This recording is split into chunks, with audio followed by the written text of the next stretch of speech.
Adding to the video I'm getting ready to upload. This is the week of the 4th anniversary of the gunshot night. I had got interrupted in the middle of the last tape. 4 years ago, see, I called the hotline to the FBI. That agent called me back. It's who's doing it.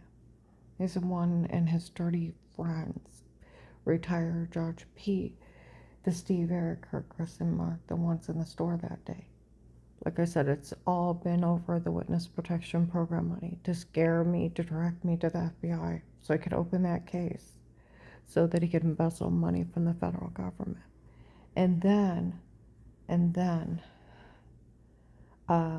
sell terrorism and the police log in to the protected custody case and make money off of it to set him, his dirty friends and family up as millionaires. That's the only thing going on. They have talked about it from clear to Pennsylvania, to scream it out on Canton streets, to Maslin streets, to Alliance, to Pennsylvania, to North Canton.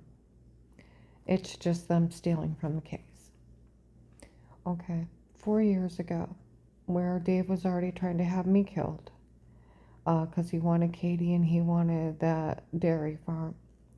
And instead of wanting to pay me alimony or anything like that, he'd rather just do me in.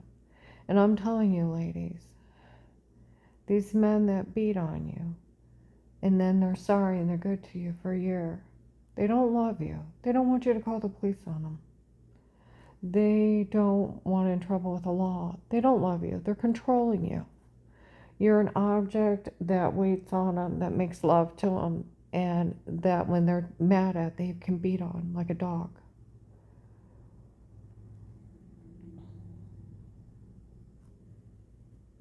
You're subhuman, because if you were human, they wouldn't beat on you.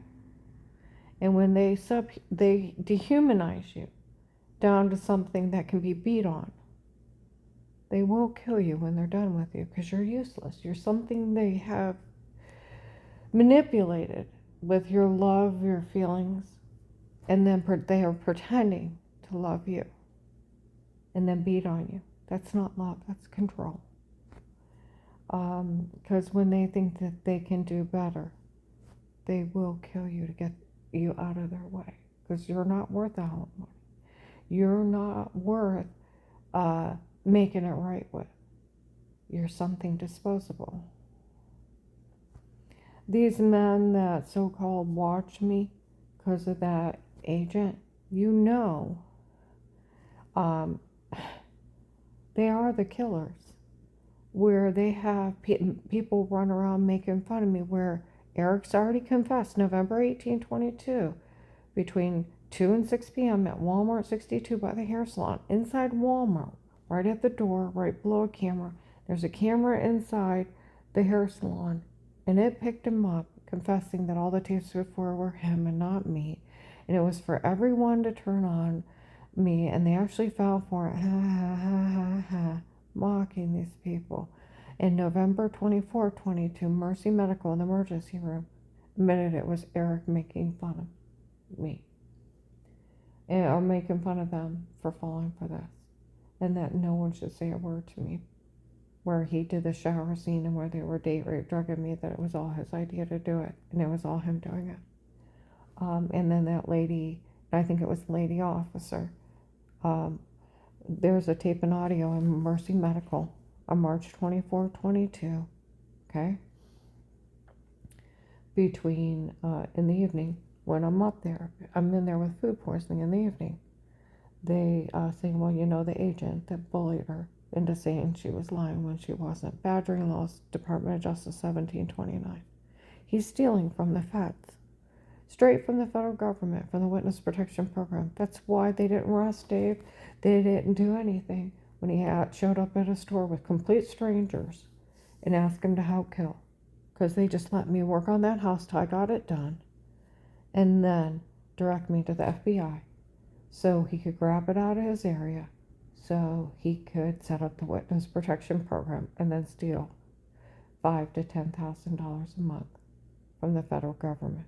It's been on then when they realized with everything that was happening and all the times in my life they could sell it as a reality show and sell terrorism online and police information and make $25 a pop as they were talking about at Walmart and made millions out of my expense, my middle son's family, where they almost died, um, and then those poor people on the gunshot night. Now, getting back to Christmas 18, um, I already had almost been shot in the head driving. I had faced 6 stalkers. They were breaking in, drugging me on a regular basis, lying they had sodium pentothal reports, and I'm losing 5 to 7 pounds a week.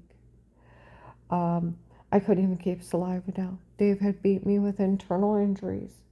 I would like someone to find out what happened to me on 12/21/18 when they stabbed me in the neck of the refrigerator. I was out for 6 hours. I was abused like I was in North Korea or China or Nazi Germany. You would have thought these people are a terrorist group on ungodly levels. A terrorist group. Um, and I'll tell you what, um, and people aren't smart enough to be afraid of them. They're really not. They're not smart enough. And when people find out it's just them stealing, they look at this and they complain how sick all this is and how they don't want anything to do with it. I've had people come up and apologize to me for even participating in this a lot. And I've had people move out of this area and apologize for ever participating in any of this. It's just them stealing from the federal government. They could have killed me a long time ago. But my ex actually had another foiled attempt where um, I had already attempted kidnapping, attempted carjacking, followed him around it, and the attempted break-in that got spoiled. He had men up there to shoot me. Right, for Christmas 18. He was acting weird. Okay? He wouldn't leave. I'd almost been shot in the head driving. I faced 6 stalkers, or I was beat with internal injuries in a protected custody case. They're breaking in, drugging me, and Dave's acting weird, wouldn't leave and go to Walmart. He goes up to finally goes to Walmart. We live 15-20 miles from it, and we're video chatting, and I was too sick to leave, and we were 10.6 miles out of town, okay? 10.6 miles out of town.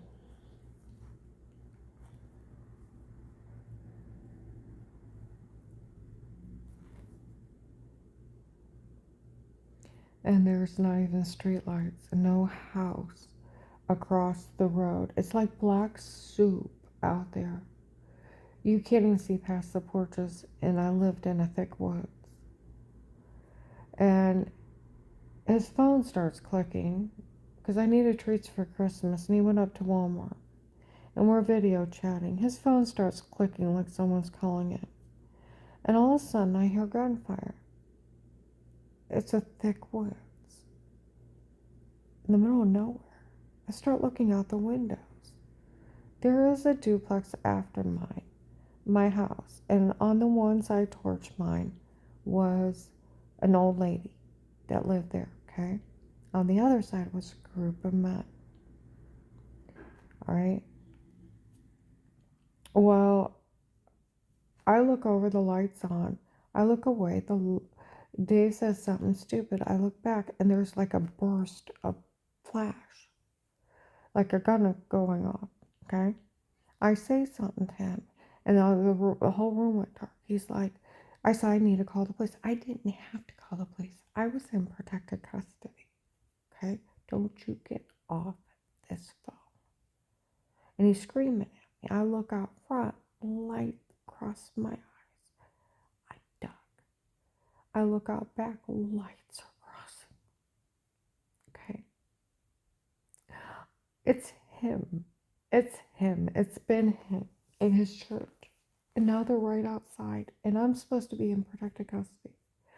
I keep saying I need to call the police. I mean, you want to go for help. I went and loaded a 9mm gun and several clips. I looked out front and the green laser light crossing my eyes and I ducked. I looked out back, lights were crossing. And I'm walking around the living room pacing what to do. They're all front, they're all back. God, I haven't, this is really happening. If I take off my car, they'll shoot me. If I run to the house before mine, there's a male nurse. They'll shoot me, they're all back. What to do? Where to hide? And I even thought of my brother-in-law, Craig Kieran. The government can see it through the TV. He was 89. He worked for the CIA. So I turned on the TV and I sat, and I know they said stuff to me all the time at Walmart and other places about what they seen in the house. I positioned myself between the two doors and in front of the TV with a 9 between my knees and several clips sitting beside me. And as the second set of gunfire went off, I threw that phone and I began to pray as I'm covering my ears for the explosion and the massive gunfire. Rivers of tears for anyone need help and for myself. And as I prayed, moonlight broke through and filled the room like God heard me. More likely it was headlights. And then the room went dark. And I sat in the dark, paralyzed on the floor with fear. And I couldn't move. Dave, like they said, made a mistake.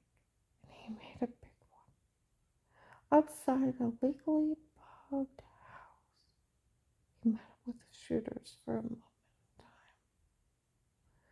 You went to the wrong house. We know. She's nothing but target practice. She's up to something. We've seen her through a monitor. He said that for years. Next time, we'll come up and we'll kill her. And we'll take care of it once and for all. We shot a man that was sleeping, where we finished him off in the back room. We knew he liked her and wanted to meet her when this was over. And we shot a man in the head that was running. And we're going to say the neighbor did it by mistake. And I'm paralyzed on the floor with fear. I crawl into bed. Don't think, nobody shoot up, don't think. Next morning, we get in this big fight. I hit the wall and I'm running through the backwoods and out of the male nurse's house, the house before 4490 John Thomas. He said he had a grown son. A white man with black hair and a long black beard tried to grab me. Dave's running after me. You have an affair. I turn around. I've never seen it before in life. He runs back in the house. Dave passes me. I have to check the trail cameras to find out how he made it out in the dark. And he took off running where the lights were crossing when he wasn't home. I picked up a stick and started swearing. Within a few weeks, where the men stayed on the other side of the duplex, they gutted it. The rocks are still scorched where they burned it as big as an ambulance in the middle of the night. The old lady was in the hospital. She had a grown son. He would get drunk during the summer and ride his lawnmower and whoop it around like he was riding a horse or a cow. It was crazy. I don't know what happened. I don't know. I can tell you what I seen and what I heard. And now the men, that watched me, they came up to me. As they broke through the doors, we scattered. One ran by the house to grab me. As he ran by the house to grab me, they realized they went to the wrong house and surrounded mine. And they chased him through the backwoods, shooting at him, lights crossing. Makes sense. until he made it to the neighbor's house to call the police, and sirens in the distance. Okay? And 3 other men said they seen Dave with the men with the guns outside. Okay? An Asian lady showed up here in April, May of 19, and okay, and said her husband died. And I'm a good person. I went up. No, those men were bragging in Walmart by the food counter that some guy running it wouldn't let him help me. And they all knew about the gunshot night. They all stayed out of it. Okay. Bragging in Walmart. Okay. All right. Now he was leaving me in high danger. Failure to protect is abuse and misconduct. And to leave me up there to die and for the wolves to attack.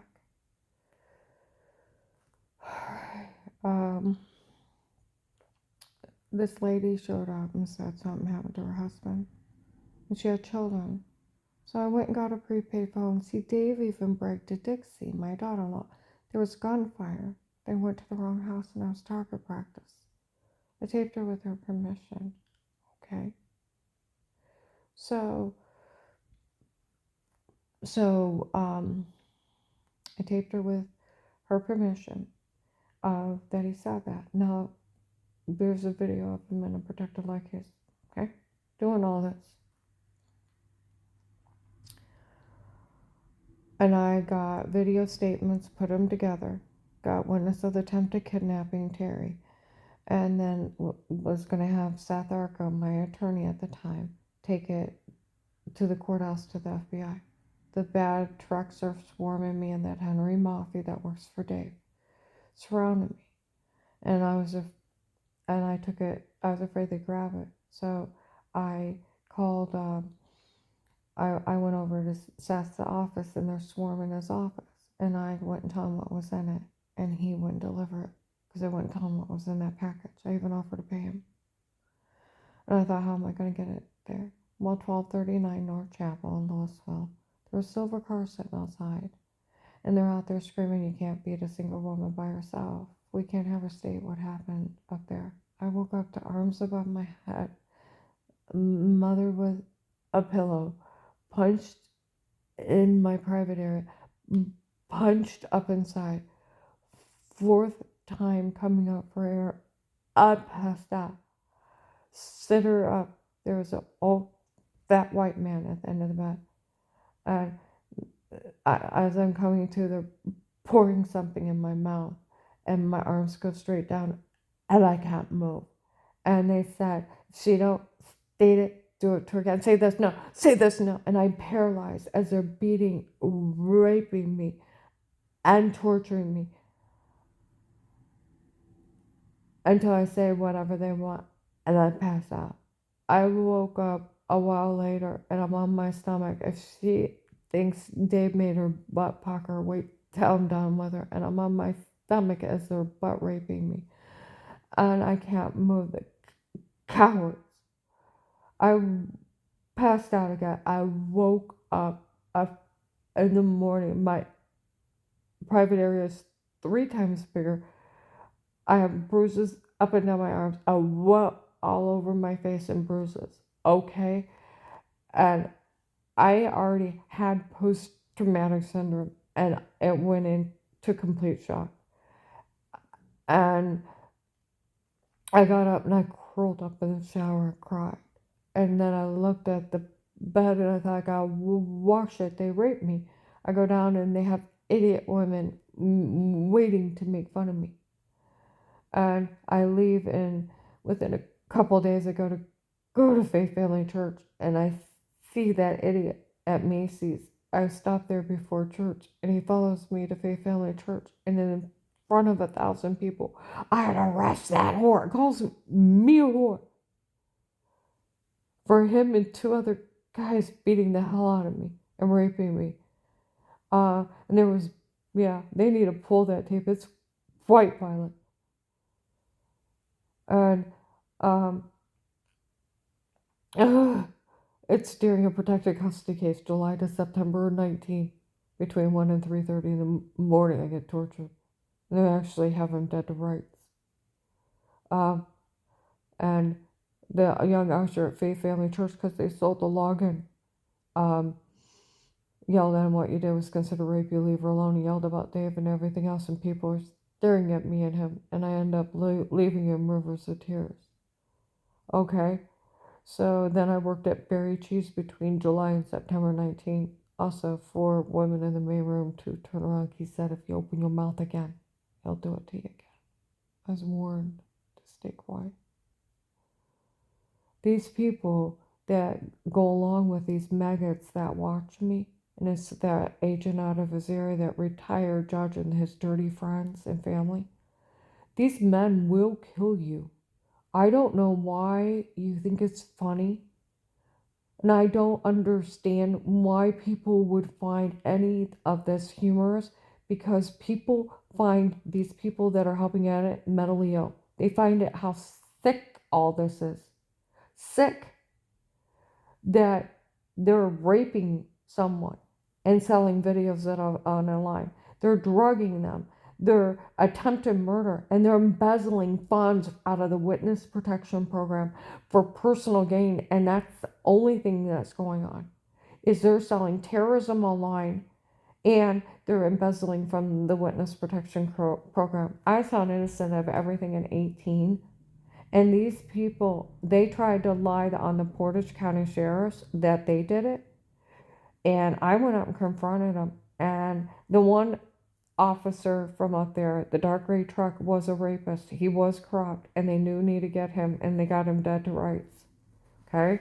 Raping me. He's one of the rapists. Okay? And he is corrupt. But they, as a police station, denied any knowledge of this, that they had no idea about anybody being in my home before, my home or anybody else's home, because it'd be illegal to look or listen. Not even the FBI couldn't be in it.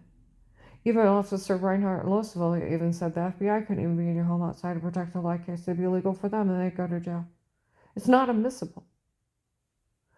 He said it comes down to this. It comes down to no matter what. Until Will took your statement at the Canton FBI and agreed to protect you, they couldn't even be in your home. It'd be illegal for them to be in your home. And we couldn't look or listen. It comes down to that. It's the Fourth Amendment. You also have the right to privacy, you have a right to remain quiet, a right to an attorney, a right to a fair court trial, bail, and bond, a right not to be mistreated, and freedom of speech.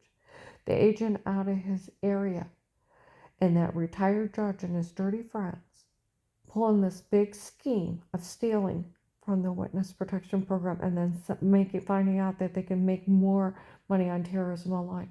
And then they just lie to people who they are. Just like they lied on my son Danny and his wife Jen that they were going to help out for the shower scene. And they knew nothing.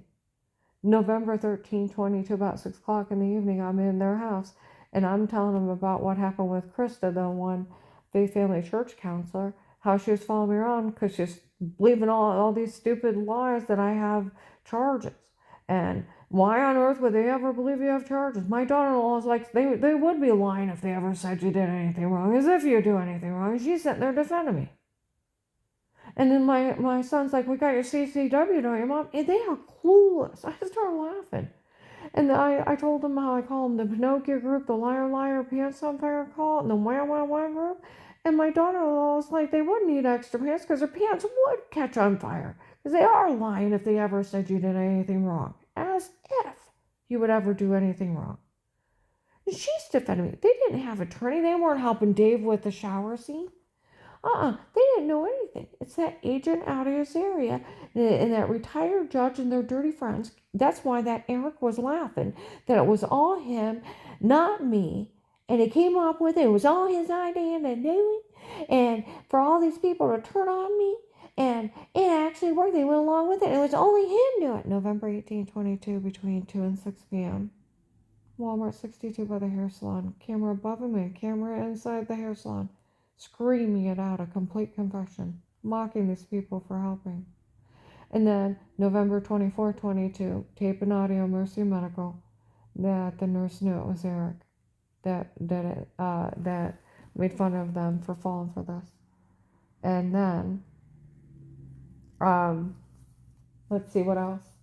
The lady was talking about the agent bullying me and just saying I was lying when I wasn't, and then acknowledged they ran experiments on me. And yeah. and it keeps going on and on. It gets, and then I can tell you all the places that people already knew, police stations, and then yeah, it's pathetic. These people, I want these people to realize when they help follow me and harass me and they think it's funny, it's actually just that agent out of this area, that retired Judge Pete, and their dirty friends and family on their own. And a lot of them are senior citizens setting up their retirement fund, and that they'll be millionaires in their family. It's the only thing going on. That's why people find out and we want nothing to do with it. It's not funny. It's not because good grief, the Portage County sheriffs are breaking in people's homes, stalking them, date rape drugging them, and they need to get the National Guard down here and arrest them all. If they're that kind of corrupt police station that they're kicking in people's doors within 3 days and they hadn't even moved in, and then they're date rape drugging them and they're stalking them, and then they're photoshopping shower scenes to embezzle everything they have all in life, they need to get the National Guard down and arrest them all. They said they know nothing, and what they're saying they did is illegal. They weren't in my home or anybody else's home outside a protected life case with statements, because that would be illegal. And they knew nothing. Nothing. These people did this on their own. And for these people to fall for it, and they need to start being on the FBI submitted tip help Karen. None of this is funny. None of it is. None of it is. I should have gotten my money. Do you know withholding the $5,000 a month for being a informant is 5 to 30 years in federal prison? Anything embezzlement is withholding funds or misdirecting them. Anything less than 100 is up to 1 year. Anything over 1,000 is 5 years to 30 years in federal prison. And they have stole over 300,000 from my case alone. I cannot be his only victim. These people are embezzlers from the federal government. They will rape you. They will torture you. They will sell videos of it. They will stalk you. They will drug you. They will kill you for everything you have in life. And they act like the mafia. Except for the mafia is smarter that they wouldn't let people know they were doing it. These people are loud, proud, and rude and laugh at the law because they won't arrest them. And my one friend that's a retired sheriff out of this area, I bet they are making fun of the law for not arresting them. They should have arrested them a long time ago. I said, well, it's an agent out of this area and a retired judge. He said, I don't care if it's an FBI agent, and I don't care if it's a sitting judge. They can't commit crimes at all, or they go to jail all the time. That's like where the law, now that agent, because for him to steal that money, he listed me informant. I can't be legally charged with anything again in my life. Like the main cop that was went to Dave, told the North Canton Jackson police, worst thing you ever did wrong, honey, is bend over, and probably we can wipe that one out because it'll make fun of the back of my knees. He told everybody who knew I was innocent. Well, gave Karen no wrongdoing in life because she wouldn't abuse it. He told everybody. So did the other investigators. Before we all know this woman's innocent. So innocent of everything in 18. See, my life's been under complete surveillance for 4 years, and my family and friends. That agent, that retired judge, and their friends and family are just trying to pull a fast one and realize that these people they're helping out, they're serial killers. They need to learn to start being afraid of them.